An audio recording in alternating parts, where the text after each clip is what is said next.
దీక్ష జరగడం ఆదివారం రోజు కూడా ఇంత పెద్ద సంఖ్యలో మా సోదరులందరూ కూడా ఈ దీక్ష శిబిరంలో పాల్గొంటున్నారు. మీ పోరాట స్ఫూర్తికి శుభాకాంక్షలు, అభినందనలు.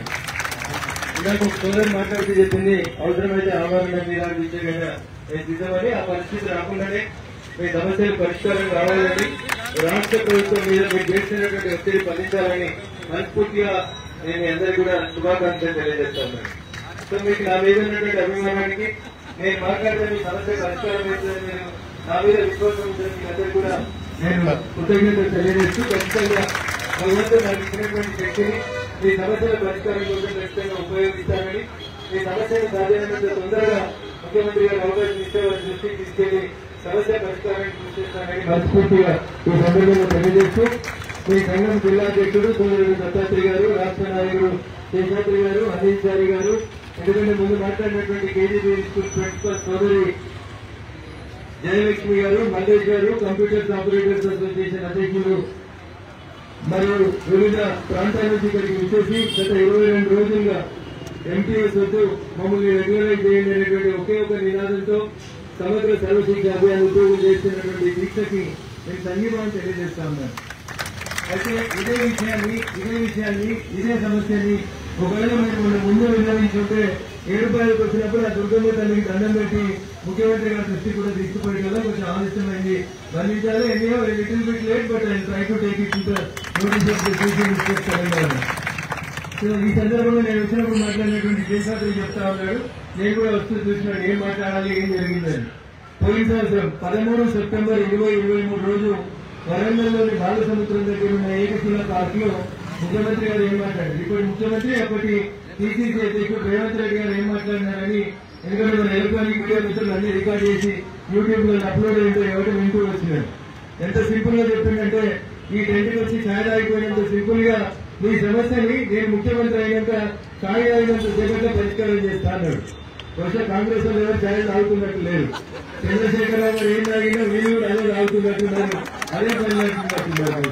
ఎప్పుడైనా ఛాయ్ తాగుతున్నామో మన సమస్య యాదికి వస్తున్నాయి. అధికారంలో కాగానే ఛాయ్ మర్చిపోయినట్టున్నారు వీళ్ళు కూడా.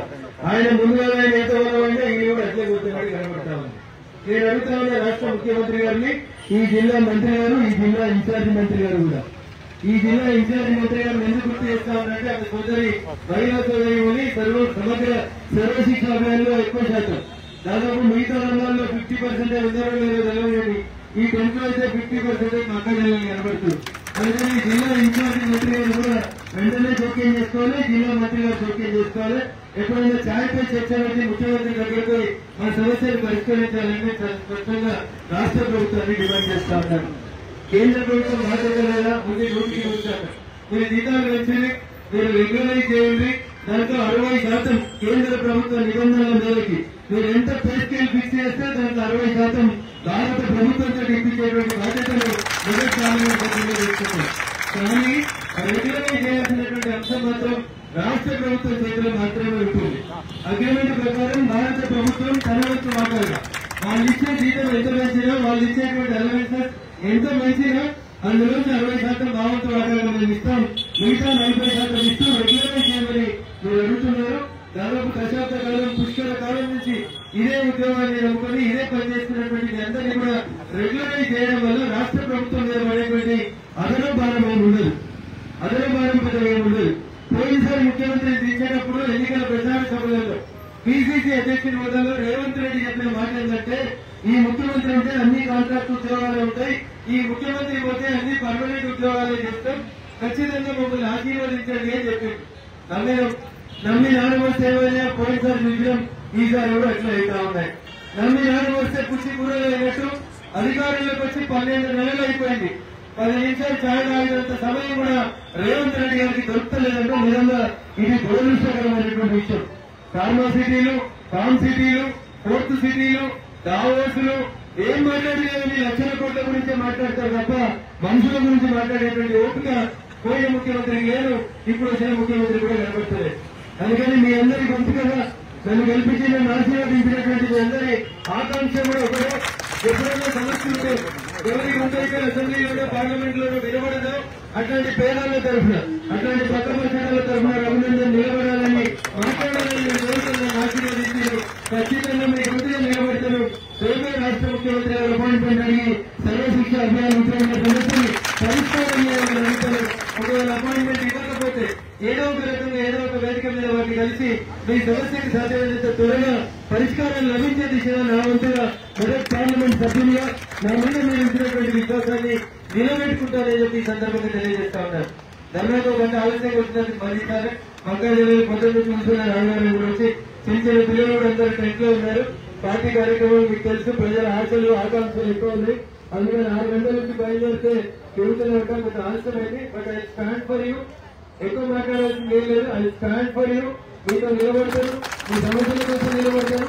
120% మీ రిజర్వేషన్ కోసం మీ సమస్య మీ కంటే ఆమరణ నిరాహార దీక్షగా మారే కంటే ముందే ఈ సమస్యకు ఒక పుష్ప పెట్టేందుకు ఒక ప్రతిపక్ష పార్టీ పార్లమెంట్ సభ్యుడిగా రాష్ట్ర ప్రభుత్వం మీద ఒత్తిడి చేస్తానని మనస్ఫూర్తిగా మీకు అందరికీ కూడా తెలియజేస్తూ ఇంతసేపు ఓకే ఉన్నటువంటి మతాజనులకి మాతృమూర్తులకి బంధువులందరికీ పేరు పేరుగా ఖచ్చితంగా ఈ సంఘీభావాన్ని ఏదో వచ్చిన మాట్లాడిన పోయినట్టు కాకుండా దీనికి పుష్ప పెట్టడానికి కావాల్సినటువంటి అన్ని చర్యలు కూడా నిజాయితీగా తీసుకుంటానని చెప్పి ఈ సందర్భంగా తెలియజేస్తూ అవకాశం ఇచ్చిన మీకు అందరికీ మీ రాష్ట్ర నాయకత్వానికి మరొకసారి కృతజ్ఞతలు తెలియజేస్తూ సెలవు తీసుకుంటున్నాను. ఈ సంఘీభావ కార్యక్రమంలో పాల్గొన్న మా భారతీయ జనతా పార్టీ గౌరవ కౌన్సిలర్లు, సీనియర్ నాయకులు, పార్టీ పెద్దలందరికీ, ప్రింట్ ఎలక్ట్రానిక్ మీడియా మిత్రులందరికీ కూడా మనందరం కూడా నిలబడాల్సింది అంత్యోదయ వైపు, పేదల వైపు, మత పరిస్థితుల వైపు. వాళ్ళకి న్యాయం జరిగేంత వరకు దాకా మా పార్టీ అన్ని జిల్లాలలో కూడా మేము సంఘీభావం తెలియజేస్తామని సందర్భంగా తెలియజేస్తూ సంఘీభావంగా వచ్చినటువంటి మా భారతీయ జనతా పార్టీ ఆత్మీయ కుటుంబ సభ్యులందరికీ కూడా పేరు పేరున శుభాకాంక్షలు అభినందనలు తెలియజేస్తూ సెలవు తీసుకుంటారని. జై హింద్, జై భారత్.